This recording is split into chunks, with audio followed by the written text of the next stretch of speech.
좋은 날입니다. 성령님께서 오늘도 여러분의 심령 가운데 큰 은혜와 평강으로 함께해 주시기를 주님의 이름으로 축복합니다. 오늘은 기도 시리즈 25번째 시간입니다. 이번 시간과 또 다음 시간, 어쩌면 한 3번에 걸쳐서 매우 중요한 기도의 본질에 대해서 배우기를 원합니다. 이번 시간에는 어떻게 기도의 보좌로 나아갈 수 있을까? 보좌라는 말은 하나님이 거하시는 곳이라는 것입니다. 우리가 기도한다는 것은 하나님께 드리는 것이지요. 그러면 하나님은 어디에 계십니까? 하늘 보좌에 계십니다. 그래서 우리가 어떻게 하늘 보좌에 나아가서 하나님께 기도할 수 있을까 하는 본질적인 문제를 오늘 다루고, 다음 시간에는, 그리고 그 다음 시간 연결해서 이 기도의 보좌에서 어떻게, 그리고 무엇을 간구해야 될까? 하나님께 무엇을 기도해야 되며 어떻게 기도해야 될까? 하는 것을 다루기를 원합니다. 그런데 이 모든 내용들을 저는 성경에 기록되어진 하나님의 성전의 모형을 따라서 가르쳐 드리려고 합니다. 그래서 우리는 이것을 성막 기도라고 표현하기도 합니다. 좀 여러분에게 생소한 내용이긴 하지만은, 그러나 이것을 아는 것은 기도를 하나님 앞에, 하나님이 들으시는 기도를 드리기 위해서 매우 중요한 부분입니다. 성막 기도 첫 번째 부분, 어떻게 기도의 보좌로 나아갈까? 왜 성막 기도라는 것이 먼저 필요할까요? 구약 성경에서 보면 구약 시대에는 하나님의 백성들이 모세의 성막에서, 혹은 솔로몬이 성전을 짓고 난 다음에는 솔로몬 성전에서 꼭 기도를 드렸습니다. 그곳은 하나님이 그의 백성들과 만나기 위해서 하나님이 지으라고 보여주신 모형을 따라서, 설계도를 따라서 지어진 것이 모세의 성막, 그리고 후대의 솔로몬의 성전입니다. 그런데 놀라운 사실은 하나님께서 우리에게 말씀하시기를, 히브리서 8장 5절에 보면 도대체 이 성전, 혹은 솔로몬의 성전, 혹은 모세의 성막은 어떻게 만들어진 것인가? 도대체 어디서 이 모형이 나왔는가? 성막의 모형, 성전의 모형, 어디에서 나온 것인가? 무엇을 본딴 것인가? 하는 질문이 떠오르지 않습니까? 왜 하나님이 성전을 이렇게 지으라고 하셨는가? 성전 안에 이런 물건들은 왜 있는가? 하는 질문이 떠오르지 않아요? 그런데 신기하게도, 아주 놀랍게도 히브리서 8장 5절에 이 말씀을 하고 있습니다. 저희가 섬기는 것은, 성전에서 섬긴다는 뜻이에요, 하늘에 있는 모형과 그림자라. 성전에서, 성막에서 하나님을 제사장들이 섬기는데, 그 섬기는 것은 하늘에 있는 모형과 그림자다. 모세가 장막을 지으려 할 때, 혹은 성막을 지으려 할 때 지시하심을 얻음과 같으니 가라사대 삼가 모든 것을 산에서 네게 보이던 본을 쫓아 지으라 하셨느니라. 잠깐 멈춥시다. 이 본문 말씀에서 말하고 있는 핵심이 무엇인고 하니, 제사장들이 하나님의 성전 혹은 모세의 성막에서 하나님을 섬겼는데, 백성들의 기도를 하나님께 드리기 위해서 섬겼고, 백성들이 그들의 죄를 용서받기 위해서 피를 흘리는 제사를 드리는 일을 위해서 제사장들이 성막에서 섬겼는데, 그 섬기는 것은 하늘의 모형과 그림자다. 자, 성막은 하늘 보좌의 그림자이다. 성막은 하나님의 보좌의 모형이다. 그러니까 하나님께서 왜 이스라엘 백성들에게, 하나님께서 왜 자기 백성들에게 성막을 지어라, 후대의 성전을 통해서, 솔로몬을 통해서 성전을 짓는 것을 허락하셨을까요? 그것이 하늘 보좌의 모형이기 때문입니다. 왜 하늘 보좌가 필요합니까? 사람이, 죄인이, 하나님의 백성이 하나님께 나아가서 하나님을 만나는 장소가 보좌인데, 그 보좌의 모형을 보면 우리가 어떻게 하나님께 나아갈 수 있는가 하는 것을 알 수 있다는 것입니다. 그러니까 모세의 장막 혹은 솔로몬의 성전의 모형이라는 것은 같은 것이죠. 매우 중요합니다. 성전 혹은 성막은 하나님의 백성이 하나님을 만나는 곳이고, 하나님께서 백성들의 기도를 들으시는 곳입니다. 그러니까 하나님의 보좌에 나아가야만 우리는 하나님께 기도할 수 있다는 것입니다. 그래서 이 성막을 연구해 보면 하나님의 보좌에 나아가는 길을 알 수 있기 때문에 중요하다는 것이지요. 여기서 한 가지 질문이 떠오를 것입니다. 예수 믿는 사람들은 우리 몸이 성전이라고 들었는데 왜 우리가 꼭 성막에 나아가고 성전에 나아가야 됩니까? 지금도 하나님의 성전 혹은 모세의 장막에 나아가서 기도해야만 하나님이 들으십니까? 이런 질문을 할 수 있습니다. 옳은 질문입니다. 예, 성경의 고린도전서 3장 16절에 보면 너희 몸이 성전인 것을 모르느냐? 성령 하나님이 너희와 함께 거하시는 것을 알지 못하느냐? 다시 말해서 내 몸이 하나님의 보좌가 됐다는 것입니다. 내 안에 하나님의 영이 거하십니다. 그러니까 이제 내가 굳이 하나님의 성전, 성막에 나아갈 필요는 없습니다. 육체적으로, 실제적으로 성전에 나가야만 기도해야 된다. 아니라는 거예요. 부처를 믿는 사람들이 불당에 나가서 꼭 불공을 드려야 되느냐? 혹은 모슬렘들이 성전에 들어가서 기도할 때만 하나님이 들으시는가 하는 질문과 똑같은 것입니다. 우리 기독교는 이야기합니다. 예수 믿는 사람에게는 하나님이 그 심령 속에 성령을 부어주셔서 하나님의 거룩한 영이 거하시기 때문에 이제 우리 몸이 성전이 되어졌고 우리 자신이 어디서든지 언제든지 우리 스스로 하나님의 보좌 앞에 나아가서 기도할 수 있다는 것입니다. 문제는 과연 내 안에 하나님의 영이 거하시지만은 내 영이 하나님의 보좌 앞에 나아가서 드리는 기도인가? 아니면 그냥 앵무새처럼 그냥 주문 외우듯이 달달 외우고 기도했다고 하는 것인가? 전혀 다른 문제입니다. 내 몸이 하나님의 성전이긴 합니다. 내 안에 하나님의 영이 거하시기는 하십니다. 그러나 내 영이 그 하나님의 성전, 하나님의 보좌 앞에 나아가서 하나님의 영을 만나기 위해서는 그 과정, 그 길이 필요합니다. 그래서 오늘 설교의 제목을 어떻게 하나님의 보좌로 나아갈 수 있을까? 매우 중요한 부분입니다. 이 성막의 모형을 살펴보면 알 수 있다는 거예요. 아까 히브리서 8장 5절에 말씀한 것 다시 읽어드릴까요?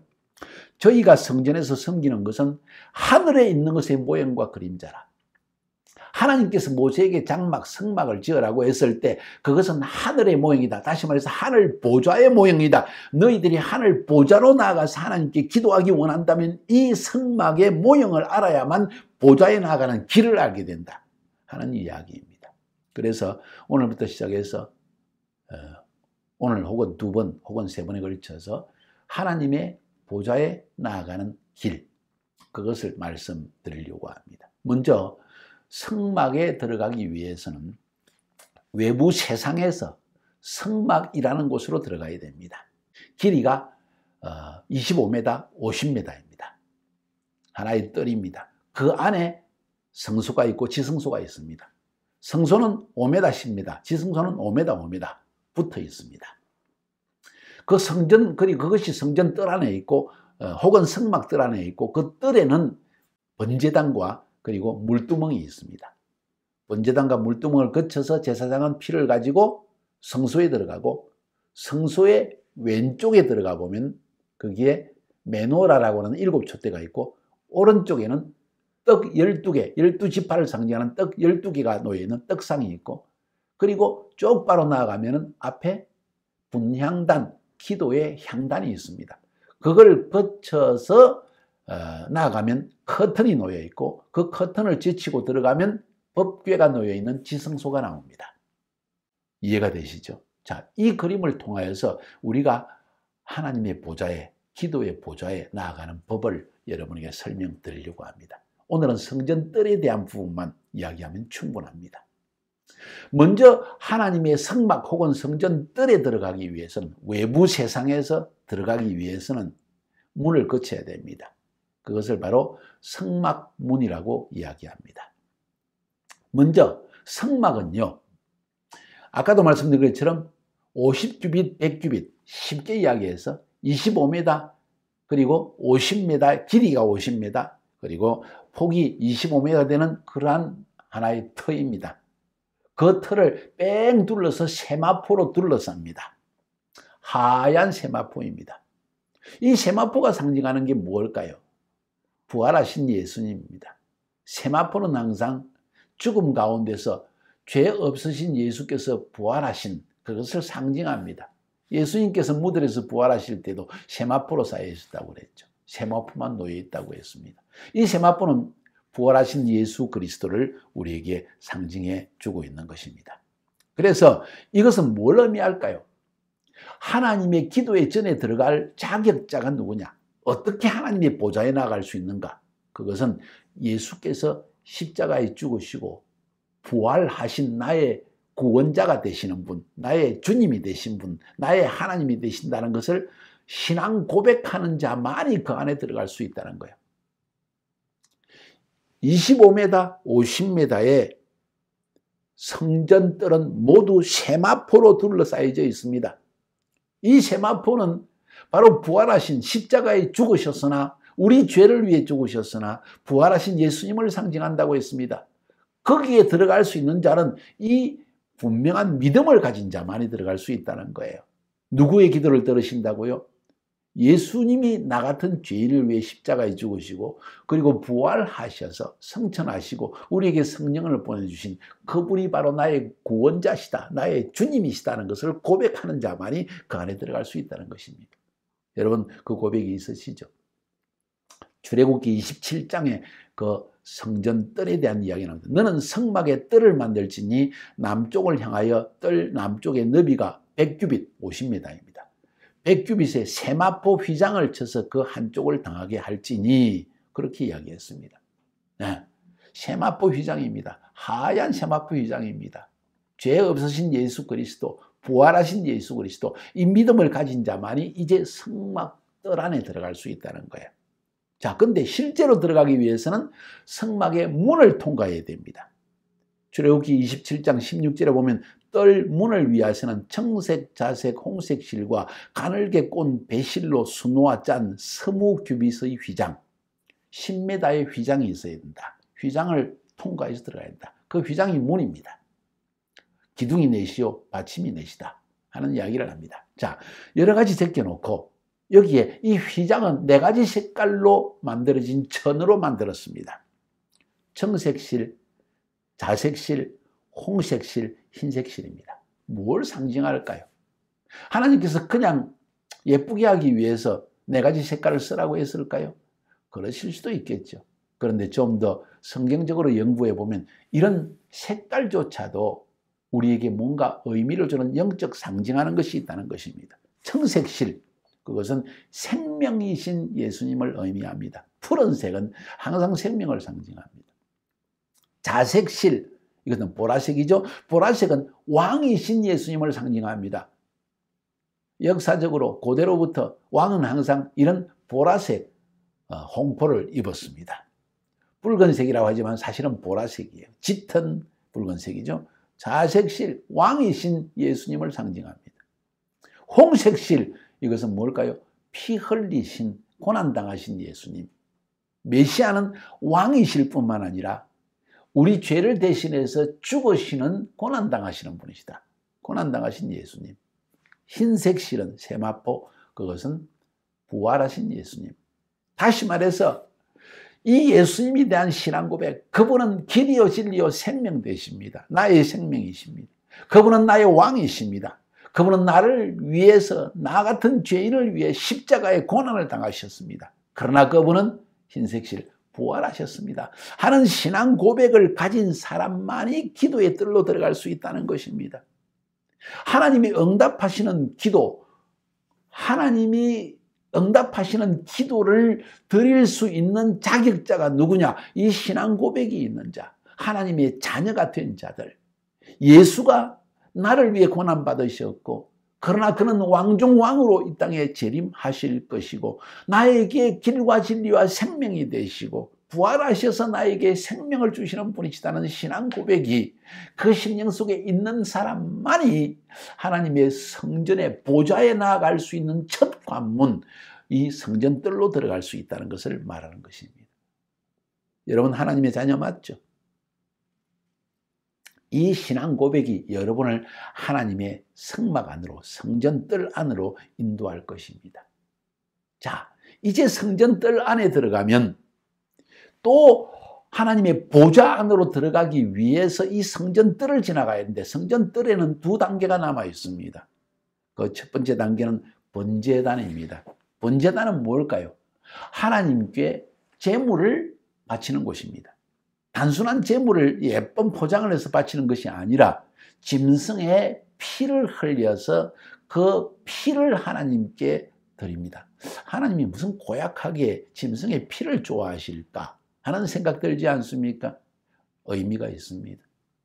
어떤 인간이든지 하나님 앞에 나아가기 위해서는 죄의 사함을 받아야 됩니다. 죄의 용서함을 받지 않은 자는, 죄를 가진 자는 거룩하신 하나님의 형상을 보는 순간 죽어버립니다. 그래서 죄인된 자들은 그 죄의 용서함을 받아야 되는데, 하나님께서 말씀하시기를 그러기 위해서 네가 피를 흘려 죽어야 되는데 너를 대신하여 짐승의 피를 가져와서 너 자신이 이와 같이 흉악한 죄로 인하여서 죽어야만 한 죄인입니다 하는 것을 고백하는 이 신앙 고백이 있어야 된다. 그래서 하나님은 번제단을 두신 것입니다. 이스라엘 백성이 하나님 앞에 나아가기 위해서, 다시 말해서 성소와 지성소에 들어가서 하나님께 간구하고 하나님의 죄 용서를 받기 위해서 가장 중요한 것은 먼저 주님 나는 죄인입니다. 나 같은 죄인, 내가 죽어야 되는데 불구하고 나를 대신하여 이 짐승을 바칩니다. 이 짐승이 나를 대신하여 죽을 것입니다. 좀 더 명확히 말하면 어린 양이 나를 대신해 죽을 것입니다. 누구입니까? 예수 그리스도십니다. 나 같은 죄인을 위해서 예수님이 십자가에 피를 흘리시고 그가 흘린 피로 말미암아 나는 주님 앞에 나아갈 자격을 얻었습니다 하는 신앙 고백입니다. 히브리서 10장 19절에서는 그래서 성경은 이렇게 이야기합니다. 그러므로 형제들아, 우리가 예수의 피를 힘입어 성소에 들어갈 담력을 얻었나니, 예수의 피를 힘입어 예수님이 우리 대신 십자가에서 피를 흘리심으로 말미암아 우리가 하나님께 나아갈 담력을 얻었다. 보좌에 나아갈 담력을 얻었다. 성소에 들어갈 담력을 얻었다. 기도할 담력을 얻었다는 것입니다. 내 죄가 용서받지 못한 사람은 하나님께 아무리 기도해도 응답이 없다는 것을 우리에게 의미한다고도 볼 수 있습니다. 쉽게 이야기해서 이 번제단은 하나님 앞에 죄를 사함받기 위해서 짐승의 피를 흘리는 곳입니다. 다른 말로 표현하면 어린 양이신 예수 그리스도께서 우리의 죄를 용서받기 위한 속죄 제물로서 피를 흘리시고 죽으신 곳입니다. 이 번제단을 지날 때마다 주님 나는 죄인입니다. 나 같은 죄인을 위해서 예수님이 피를 흘렸음을 고백합니다. 나도 이제 그리스도 안에서 매일 죄에 대해서 죽는 삶을 살 것입니다 하는 신앙 고백을 가지고 들어가야만 기도의 제단으로 나갈 수 있다는 것입니다. 그래서 고린도전서 15장 31절에 보면 사도 바울은 나는 날마다 죽노라, 마치 번제단에서 예수님이 피를 흘려 죽은 것처럼 나도 매일 죽는다는 신앙 고백을 하는 이유는 무엇일까요? 내가 살아있어서는, 내 자아, 내 죄성이 살아있어서는 하나님의 기도의 응답을 기대할 수 없기 때문입니다. 그래서 번제단을 지나가야 됩니다. 번제단은 우리가 죄인이라는 신앙 고백, 나 같은 흉악한 죄인은 죽어 마땅합니다. 피를 흘려야 되는 죄인입니다. 그런데 예수님이 대신하여 피를 흘려주셨으니 감사합니다 하는 이 신앙 고백이 흐르는 곳이 바로 번제단이라는 것입니다. 이 번제단을 통과하면 그 다음 지나가는 곳은 물두멍이라고 합니다. 물두멍, 물을 담은 큰 것인데 그것에 탁 나아갑니다. 제사장이 특별히 제물을 잡았습니다. 피를 흘렸습니다. 하얀 세마포를 제사장들이 입었는데 거기에 피가 다 튀었습니다. 짐승을 잡았으니까요. 그리고 짐승을 불에 태워서 번제로 하나님께 드립니다. 번제단에서 주님 나 같은 죄인을 위해 십자가에 죽었으니 내 몸을 완전히 불태워 드려 헌신하겠습니다 고백을 하는 곳이 번제단이기도 합니다. 자, 그러니까 온몸에 끓는 피로 물들어 있습니다. 손에도 피가 물들어 있습니다. 제사장은 그 물두멍 앞에 나가서 손을 씻습니다. 더러운 몸으로 들어갈 수 없기 때문에. 그러니까 이 물두멍은 뭘 상징합니까? 거기에서 그 추하고 피 흘리고 죄로 끓는 더러운 모습을 다 보게 됩니다. 나는 흉악한 죄인입니다. 내가 지금 예수의 보혈로 용서함을 받았지만 여전히 나는 내 손은 피로 물들어 있고 내 발은 피 흘리기에 바쁘고 내 마음은 이기주의적인 마음에 사로잡혀 있는 죄인입니다. 더러운 새카맣게 끓는 죄인입니다.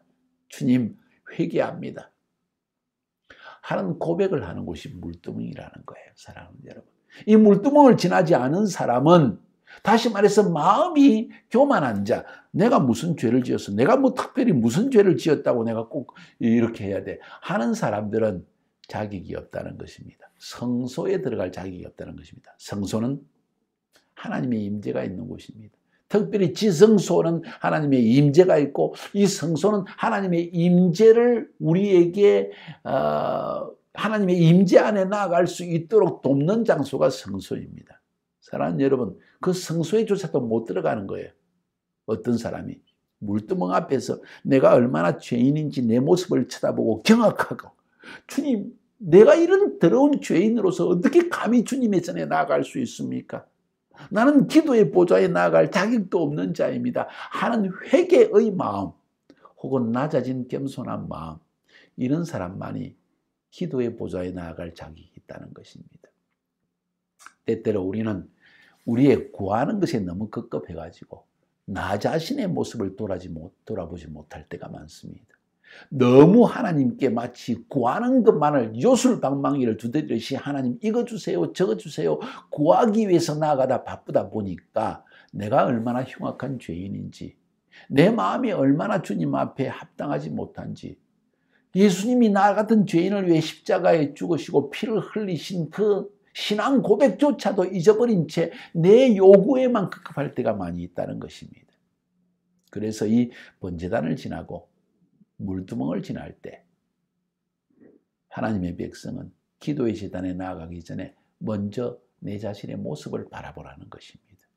그리고 나 같은 죄인을 위해 주님이 십자가에 피를 흘리셨으니 내 몸을 번제로 완전히 태워서 하나님께 드리는 헌신의 삶을 살겠습니다 하는 고백을 가지고 나아갈 때 비로소 우리의 기도가 바르게 될 수 있다는 거예요. 내 마음이 바르지 못하면 우리의 기도도 잘못된 것이라는 의미이지요. 결론을 말씀드립니다. 오늘 어떻게 기도의 보좌 앞에 나아갈 수 있는가? 예수님에 대한 바른 신앙 고백이 있어야 된다는 것입니다. 예수의 흘리신 피로 내 죄사함을 받았고 그분은 나의 주님이 되십니다. 나 같은 죄인을 위해서 대신 피를 흘리시고 그 몸을 완전히 깨지도록 드린 주님, 그 주님으로 인해서 나는 구원함을 받았습니다. 나는 죄인입니다.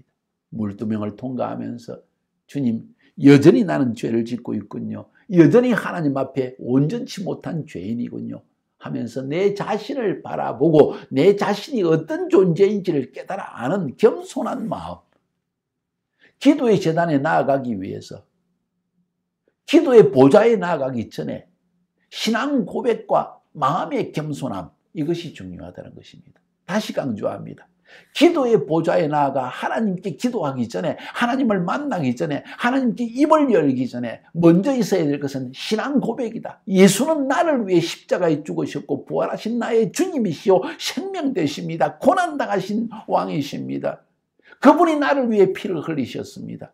그런데 내 자신을 보니까 그 예수를 믿는 그 은혜의 감격을 누린 나 자신의 모습이 너무나 교만하고 추하고 여전히 온전치 못한 부족한 자입니다.